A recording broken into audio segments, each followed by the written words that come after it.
everyone, and welcome back to our course on the Pentateuch.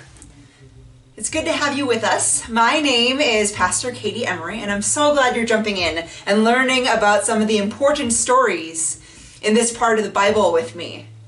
Even my neighbors are excited enough to play music in the background for it. To catch you up on where we have been in this course so far, the first session was about what the Pentateuch is in a broad sense.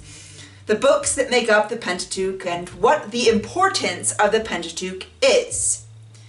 Then we had a session which covered the first half of the book of Genesis, the first book in the Bible. Today we are picking up where we left off with the second half of the book of Genesis and the important characters and stories that are found there. We're in chapter 25, if that helps at all. As I mentioned in the last session, Genesis is made up of 4 sections. The first 2, which we covered last time, were about 1, prehistory, and some interpretations of what happened in the world before people started writing stories down. So they were telling stories orally from one person to the next and passing it on that way. And the second section we focused on was the person of Abram, or Abraham. So we're going to pick up the story there. At the very end of our session about Abraham, we got a brief overview of Abraham and Sarah's son named Isaac and his wife Rebecca. The next section of Genesis focuses on their twin sons, Esau and Jacob. But really it mostly focuses on Jacob, and Jacob is the main character in that third section of Genesis. Jacob was a trickster. And from the very beginning of his story, he is in competition with his brother Esau.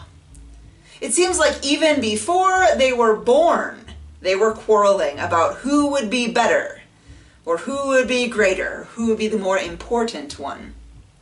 Beginning in Genesis 25:22, it says, "The children struggled together within Rebekah, and she said, 'If it is to be this way, why do I live?' When she inquired of this to the Lord said to her, 'Two nations are within your womb, and 2 peoples born of you shall be divided. The one shall be stronger than the other, the elder shall serve the younger.'" Wow, that is a pretty big deal.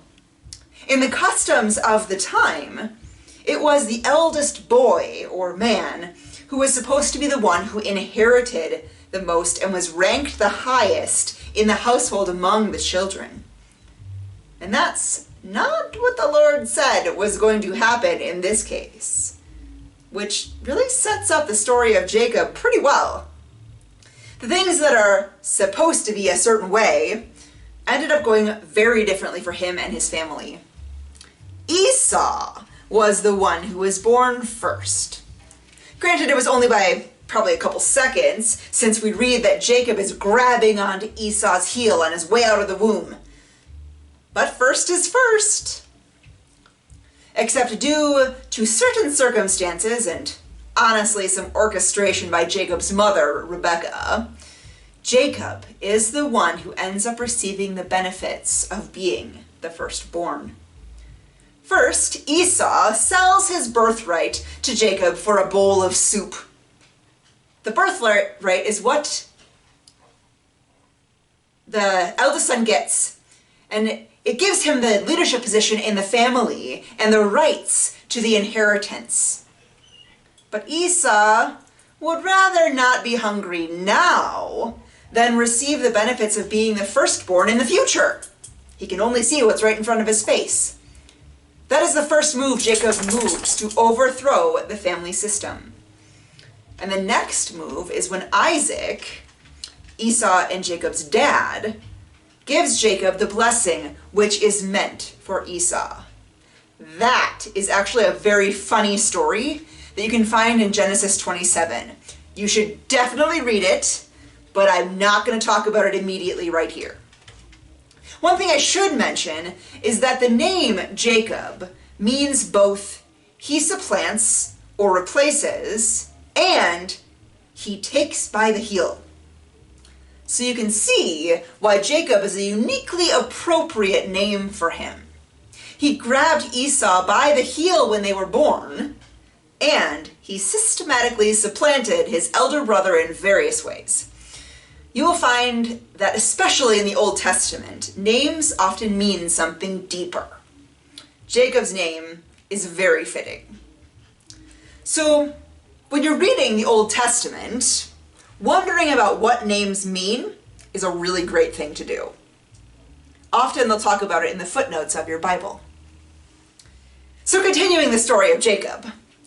Once Esau became aware of the many ways that Jacob was taking over, Esau was understandably a bit upset. To the point where he told Jacob that he was going to kill him. So again, understandably, Jacob ran away to save his own life. He later came back and mended fences with Esau, but it took several years. In the meantime, Jacob went through some struggles of his own as he was tricked out of marrying the woman that he first loved by his father-in-law. So he ended up marrying sisters.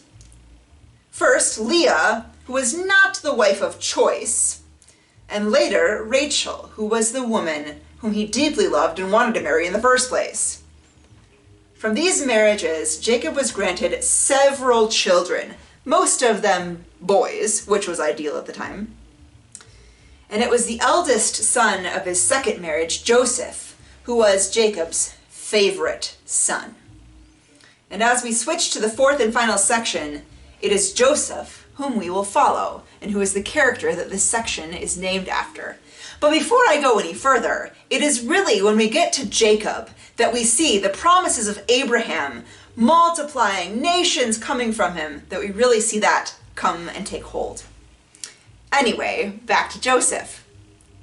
If you've ever seen or heard of Andrew Lloyd Webber's musical Joseph and the Amazing Technical Dreamcoat, you will have a good grasp on what happened in the story of Joseph, and indeed all of Joseph's brothers. I have put a helpful section of that musical in the extra resources for this video if you don't want to watch the whole musical, although it's pretty good. So if you want to know more about Jacob, Joseph, and the other boys, ask to watch that. In any case, the story of Joseph is one which is full of ups and downs, twists and turns. He was someone who could interpret dreams, and there are a few very important stories about that which helped him, like when he was in prison and when he was in front of Pharaoh in Egypt.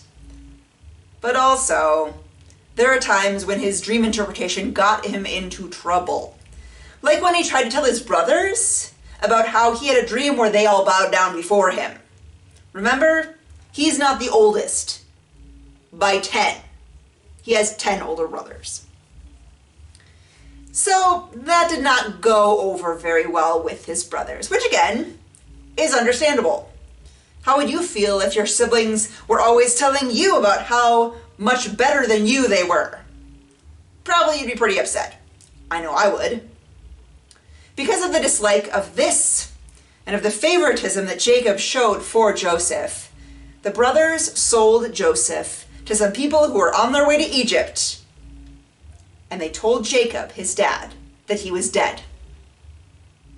Later on, because of his dream interpretations, Joseph was made into Pharaoh's right-hand man and was given power and jurisdiction over all the supplies in Egypt in a time of deep famine. So Joseph was a pretty popular person at the end of it all.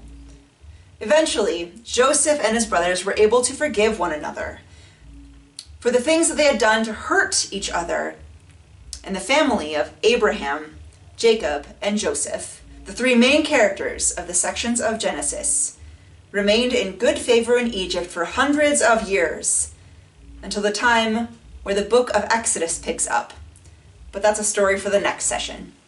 So join me then as we continue the story of the Pentateuch and the history of God's people. See you later.